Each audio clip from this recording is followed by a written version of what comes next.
Bonjour! Lors du premier cours sur les fonctions, nous avons étudié les fonctions affines et les fonctions linéaires. Aujourd'hui, nous allons étudier le sens de variation des fonctions affines et des fonctions linéaires. Qu'est-ce que ça veut dire un sens de variation? Comment fait-on pour le déterminer? Deux prérequis sont indispensables pour le cours d'aujourd'hui. Il faut bien évidemment connaître l'expression d'une fonction affine et celle d'une fonction linéaire et également savoir représenter graphiquement la fonction affine et la fonction linéaire. Sinon, on va pas y arriver. Si vous avez ces deux prérequis, alors je vous propose de me suivre tout de suite. Qu'est-ce qu'un sens de variation? Ça sera le premier point de ce cours. Lionel, est-ce que tu peux me suivre avec la caméra, s'il te plaît? On y va? C'est parti! Alors nous parlons du sens de variation d'une fonction, parce qu'une fonction varie. Si vous regardez l'expression d'une fonction, la fonction peut croître, la fonction peut décroître, et nous pouvons avoir une fonction constante, c'est-à-dire une fonction qui ne croît pas, et une fonction qui ne décroît pas non plus. Commençons à réfléchir sur le sens de variation des fonctions affines et le sens de variation des fonctions linéaires. Petite question, quel est le point commun entre la représentation graphique d'une fonction linéaire et la représentation graphique d'une fonction affine?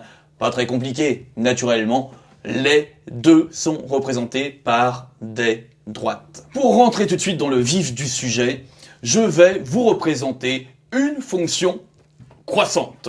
Je prends un repère, voilà, mon repère il est ici, hop, et avec mon stylo vert, je représente une fonction croissante. Hop, je monte. J'ai ici une fonction croissante.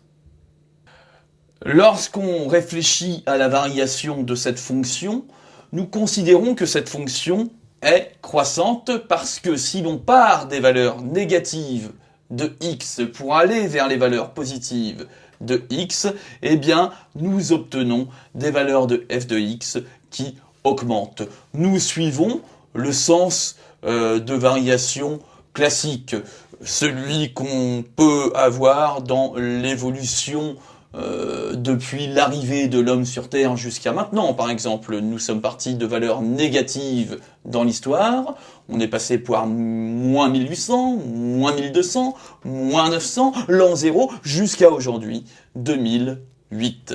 Eh bien, pour la fonction, nous faisons pareil, nous partons des valeurs négatives pour aller vers les valeurs positives de x, et nous regardons ce que ça donne au niveau des valeurs de f de x. Je vais maintenant vous représenter une fonction décroissante. Je reprends un repère, voilà, et je représente une fonction affine ou une fonction linéaire, comme vous le voulez. Allez, je vais prendre une fonction affine, décroissante. Naturellement, si on part des valeurs négatives de x pour aller vers les valeurs positives de x, on constate ici que les valeurs de f de x vont décroître. Nous partons d'une valeur de f de x dans le négatif pour x très élevée, pour aller vers des valeurs beaucoup plus faibles. Nous avons une fonction qui décroît.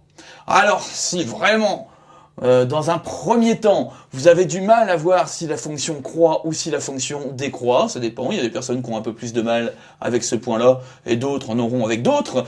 Petite technique, mettez un petit vélo ici, au début de la fonction. Le vélo, si vous le faites rouler, eh bien, il va monter le long de la fonction croissante. Si je mets mon vélo ici, au niveau de la fonction décroissante, et que je le fais rouler, le vélo descend.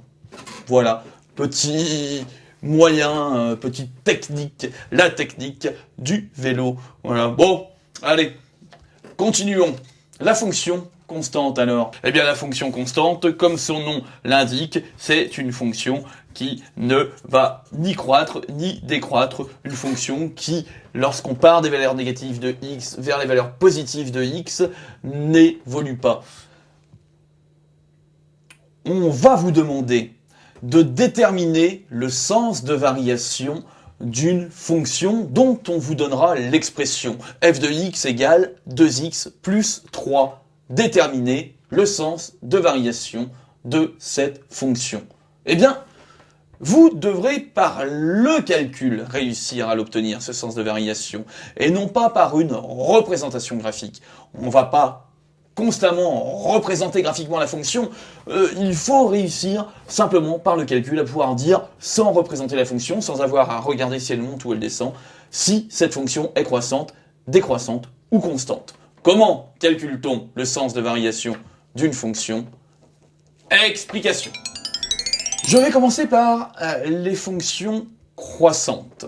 Prenons ici une fonction croissante, donc dans son repère, je la dessine avec mon stylo vert. La fonction ici, elle croît. Je vais vous demander maintenant de prendre en compte deux points. Un point que je vais appeler M1, qui est un point de la représentation graphique de cette fonction, et un autre point que j'appellerai un point M2, qui est également un point situé sur la droite qui représente la fonction ici, affine. Ce point M1, eh ben, il a pour abscisse un X. X, quel X? Eh ben, on va dire X1, parce que c'est le X du point M1. Et il a pour ordonnée, quelle ordonnée? Eh ben, on va dire Y. 1, parce que c'est Y, l'ordonnée, pardon, du point M1. De même, vous allez comprendre pourquoi je fais ça. M2 a pour abscisse X2, et pour ordonnée Y2. Eh bien, mathématiquement parlant, nous dirons que lorsque x1 est inférieur à x2 et f de x1 est inférieur à f de x2, alors la fonction est croissante. Ah, j'en vois déjà ici qui claquent des dents, qui se disent ça y est, je comprends plus rien, il y a des x1, des x2, des f de x1, des f de x2, et finalement, essayons de la comprendre un peu, cette expression, elle est logique. Si je prends x1 plus petit que x2, ça veut dire que x1 va se situer ici sur l'axe des abscisses, et le x2 un peu plus loin sur l'axe des abscisses. Eh bien, je prends f de x1, vous voyez, automatiquement, si le point M1 est sur une droite qui monte sur une fonction, sur la droite représentative d'une fonction croissante, eh bien, pour le point x2 qui est un peu plus loin, son f de x2 sera automatiquement plus grand que le f de x1. Donc si x1 est plus petit que x2, le f de x1 sera automatiquement plus petit que le f de x2. C'est logique. Si nous suivons ce raisonnement, eh bien, pour la fonction décroissante, ça va aller très vite. Je représente graphiquement une fonction décroissante dans un repère. Oh, allez, mon repère, le voici. Ma fonction décroît. Voilà, ça décroît. Bon, j'ai toujours mes deux fameux points M1, de coordonnées x1 et y1. Et mon point M2 de coordonnées x2, y2. Eh bien, cette fois-ci, mathématiquement, nous dirons que si x1 est inférieur à x2, comme pour la fonction croissante, on commence de la même manière, cette fois, f de x1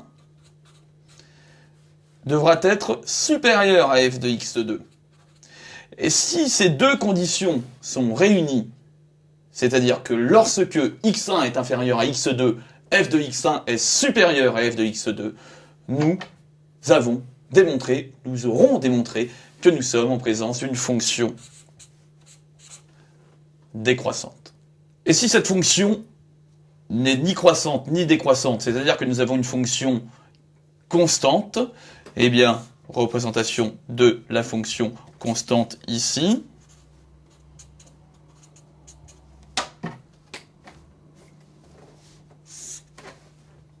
je reprends mon fameux point M1 de coordonnées x1, y1, et le point M2 de coordonnées x2, y2. Nous constatons que y2 ici déjà est égal à y1, on tombe exactement sur la même ordonnée. Eh bien, mathématiquement, si x1 est inférieur à x2 et f de x1 est égal à f de x2, eh bien là, nous avons une fonction constante.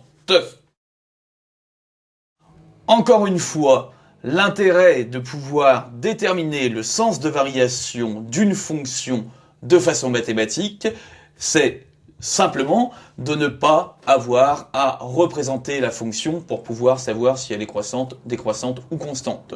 Mathématiquement parlant, on peut y arriver tout seul. Alors, commençons par un exemple. Je prends la fonction f de x égale 8x plus 2.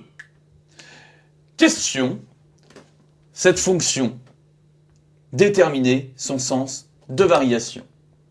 Eh bien, nous appliquons le théorème que nous avons vu tout à l'heure. Il nous faut une valeur x1 et une valeur x2. Il nous faut, dans les trois exemples, que x1 soit inférieur à x2. Et c'est tout ce qu'on nous demande. Alors on peut prendre n'importe quoi. x1 est égal, par exemple, à 0. Et une valeur x2 qui sera supérieure à x1, parce que dans les trois exemples que l'on a vus pour les trois fonctions, les trois types de fonctions, eh bien x2 doit être supérieur à x1, donc x2 est égal à 4, par exemple. Nous avons donc ici la première condition réunie, x1 est bien inférieur à x2. Calculons maintenant f de x1 et f de x2, parce que il nous faut f de x1 et f de x2 comme précisé dans les trois exemples, alors on calcule. F de x1, c'est égal à combien? Eh bien, x1 c'est 0, donc on avance. F de x1 c'est f de 0, première précision. Et f de 0, c'est quoi? Eh bien, il nous suffit de remplacer la valeur de x dans la fonction par 0. Nous avons donc 8x plus 2, c'est-à-dire 8 fois 0 plus 2, 8 fois 0, 0, plus 2, 2. De même, f de x2 est égal à combien? x2 est égal à 4, donc f de x2 est égal à f de 4. À la place de x2, je mets le 4, parce que x2 est égal à 4. Et f de 4, c'est égal à combien? Eh bien, il suffit donc de remplacer la valeur de x par 4. 8x plus 2, 8 fois 4, 4 fois 8, 32, plus 2, 34. f de 4 est égal à 34. Où en sommes-nous? Dans les trois exemples, nous avons vu qu'il faut, premièrement, que x1 soit inférieur à x2, c'est le cas. Et deuxièmement, il faut comparer f de x1 à f de x2. Dans un cas, f de x1 est plus petit que f de x2, c'est la fonction croissante. Dans un deuxième cas, f de x1 est plus grand que f de x2, c'est la fonction décroissante. Et dans le troisième cas, f de x1 égale f de x2, c'est la fonction constante. Eh bien, nous avons f de x1 qui est égal à 2 et f de x2 qui est égal à 34. Donc, 2 par rapport à 34, eh bien 2 est plus petit que 34. C'est-à-dire, f de x1 est plus petit que f de x2. Du coup, je reprends le tout. Nous avons bien x1 plus petit que x2 pour cette fonction, et f de x1 plus petit que f de x2 pour cette fonction. On retourne au cours. Ça correspond à quel cas? X1 plus petit que x2, f de x1 plus petit que f de x2. Nous sommes ici en présence d'une fonction croissante. Deuxième exemple. Prenons la fonction f de x égale moins 4x plus 8. Allez.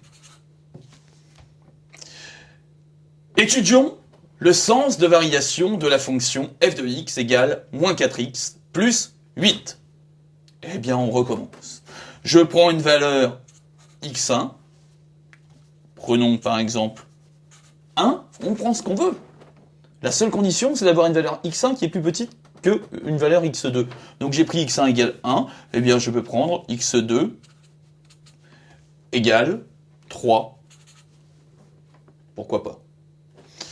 J'ai donc bien, pour l'instant, une valeur x1 qui est inférieure à une valeur x2. Je calcule la valeur f de x1 et la valeur de f de x2 ensuite, parce qu'il va falloir comparer f de x1 avec f de x2. f de x1, ici, c'est égal à f de 1, parce que x1, on a dit que c'était 1. Et f de 1, c'est égal à combien? Eh bien, je remplace x par 1 dans ma fonction. f de 1 est égal à moins 4 fois 1 plus 8. Moins 4 fois 1, moins 4, plus 8, 4. Moins 4 plus 8, 4. f de x1 égale f de 1 égale 4. Je recommence pour f de x2. f de x2, c'est f de 3. Parce qu'on a décidé qu'x2, cette fois-ci, ça serait 3. Je remplace x par 3, c'est-à-dire que je calcule f de 3. Ça me fait moins 4x plus 8. Moins 4 fois 3 plus 8. Moins 4 fois 3, moins 12. Moins 12 plus 8, moins 4. f de 3 est égal à moins 4. Nous avons donc ici x1 plus petit que x2. Et f de x1 par rapport à f de x2, qu'en est-il? Le même raisonnement que la fonction précédente. Eh bien, f de x1 est égal à 4 et f de x2 est égal à moins 4. 4 par rapport à moins 4. 4 est plus grand que moins 4 ou 4 est plus petit que moins 4? 4 est naturellement plus grand que moins 4. 4 est plus grand que moins 4. 4, c'est quoi? C'est f de x1. f de x1 est plus grand, cette fois-ci, que f de x2. Beaucoup de discours pour simplement appliquer le même raisonnement que tout à l'heure. On a donc bien ici x1 plus petit que x2, f de x1 plus grand que f de x2. Nous sommes donc en présence d'une fonction décroissante. La fonction constante, eh bien la fonction constante, je peux prendre f de x égale 4. f de x égale 4. Si on vous demande de déterminer mathématiquement le sens de variation de cette fonction, eh bien on reprend le raisonnement. Cette fois je ne traîne pas, je prends une valeur x1 qui est égale à 0 par exemple, et une valeur x2 qui est égale à 10. Allez, eh bien si je calcule f de x1, c'est égal donc à f de 0. Et f de 0 est égal à combien? Enfin, de toute manière, f de x, c'est 4, quoi qu'il en soit. Donc, f de 0, ou f de 30, ou f de 40 millions, ça sera toujours 4. f de 0, c'est 4. Voilà. C'est-à-dire qu'en gros, f de x2, ça sera également, ici, donc du coup, f de 10. Et f de 10, quoi qu'il en soit, on n'a pas le choix, il n'y a pas de x. f de 10, c'est 4, c'est tout. Donc, on constate quoi? Eh bien, on constate ici que x1 est plus petit que x2, et que f de x1 est égal, cette fois-ci, à f de x2, c'est-à-dire que c'est égal à 4. Nous sommes dans la définition mathématique de la fonction constante CSTE. Attention, très important, ce que je viens de vous expliquer, ça marche uniquement pour les fonctions affines et pour les fonctions linéaires. Pourquoi? Parce que la représentation graphique d'une fonction affine et d'une fonction linéaire, ce sont des droites. C'est tout. Si je continue et que je prends une fonction qui n'est ni affine ni linéaire, je peux vous prendre cet exemple-ci, une parabole. Bon, hein, ça, cette forme-ci, c'est ce que nous appelons une parabole. Eh bien, si je reprends le même raisonnement et que je mets un point M1 sur ma parabole et un point M2 ici sur ma parabole, nous avons les coordonnées x1 et y1 pour M1 et nous avons le x2 et y2 pour M2. Eh bien, vous voyez ici que dans l'exemple que je viens de prendre, M1 est en dessous de M2. Je passe les détails, mais si nous prenons le raisonnement précédent, le raisonnement des fonctions affines et le raisonnement des fonctions linéaires, eh bien nous allons constater que quand x1 est plus petit que x2, ici par exemple, en prenant ces deux points-là, f de x1 est plus petit que f de x2. On pourrait en déduire pour cette parabole que la fonction est croissante. Nous répondons ici à l'expression mathématique d'une fonction croissante. Et pourtant, vous voyez que la parabole croît sur cette partie, mais elle décroît sur la seconde partie. Ah, la technique de tout à l'heure marche pour les droites, elle ne peut pas s'appliquer à toutes les autres fonctions. Je vous laisse vous entraîner 3-4 fois, il n'y a pas de surprise, c'est toujours la même technique que nous appliquons. N'oubliez pas que nous sommes ici sur une technique qui s'applique aux fonctions affines et aux fonctions linéaires uniquement. Nous venons de voir un exemple avec la parabole qui montre que ça ne fonctionne pas pour les autres types de fonctions. Ça me permet directement de vous faire une conclusion sous forme d'introduction au prochain cours qui sera le cours sur les dérivés qui nous permettront d'étudier le sens de variation cette fois de toutes les fonctions. À bientôt, travaillez bien, votre serviteur des mathématiques pour vous servir.